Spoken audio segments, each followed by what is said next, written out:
Assalamualaikum warahmatullahi wabarakatuh. Saya Halimatus Sadiah. Di sini saya akan sedikit menjelaskan tentang materi geografi, yaitu kondisi penduduk dan sumber daya alam di Bali dan Nusa Tenggara. Yang pertama adalah pemanfaatan sumber daya alam di Bali dan Nusa Tenggara. Bali dan Nusa Tenggara merupakan suatu pulau yang berada di bagian tengah Indonesia bagian selatan. Yang pertama adalah Bali. Sumber daya hutan di Bali kira-kira 11% dari luas daratan. Luas hutan tersebut kurang 356 hektar. Hutan tersebut wajib dijaga kelestariannya demi terlindungnya lingkungan di sekitarnya. Sumber daya nabati yang menjamin penghasilan Bali adalah pertanian dan perkebunan. Hasilnya seperti kelapa, kopi, padi, ubi kayu, dan jagung. Bali sudah menjual sapi ke daerah lain sehingga sering juga disebut sebagai lumbung sapi daging. Sumber daya bahan galian yang memiliki nilai baik di Bali adalah gamping.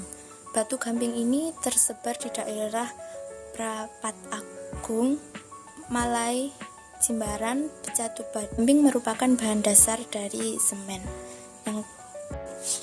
Yang kedua adalah Nusa Tenggara.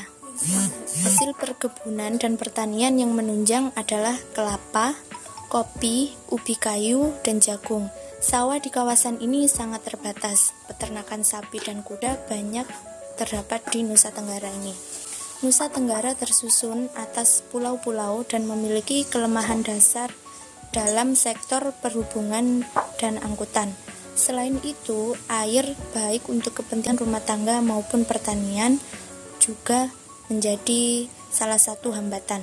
Sumber daya yang berasal dari bahan galian di Nusa Tenggara hanyalah batu gamping, belerang, barit, dan sumber daya berupa batu gamping tersebar di Sumbawa Besar, Semamung, Lenangguat, Bima, Monta, Lombok Tengah, dan Mangku.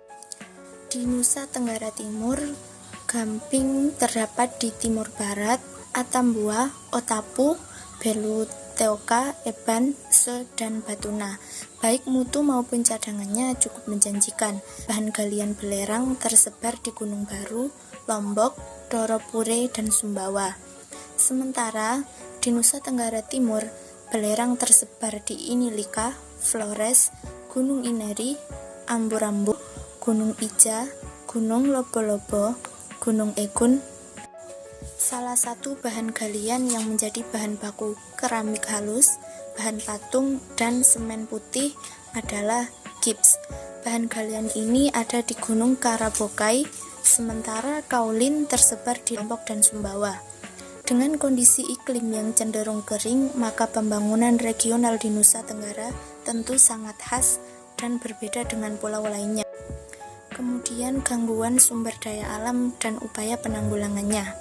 Beberapa permasalahan pokok yang dihadapi dalam pengelolaan sumber daya alam dan lingkungan hidup yang pertama adalah keterbatasan data dan informasi dalam kuantitas maupun kualitasnya.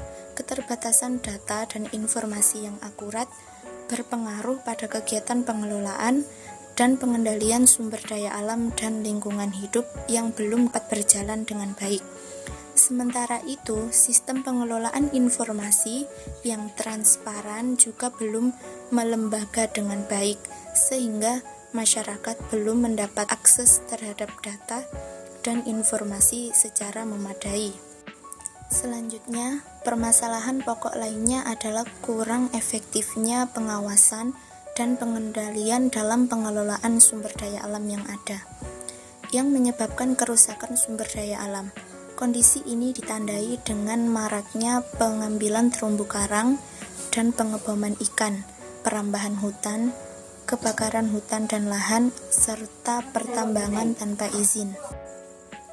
Di samping itu, tingkat kualitas lingkungan hidup di darat, air, dan udara secara keseluruhan masih rendah, seperti tingginya tingkat pencemaran lingkungan dari limbah industri, baik di perkotaan maupun di pedesaan, serta kegiatan transportasi dan rumah tangga baik berupa bahan berbahaya dan beracun maupun bukan bahan berbahaya dan beracun.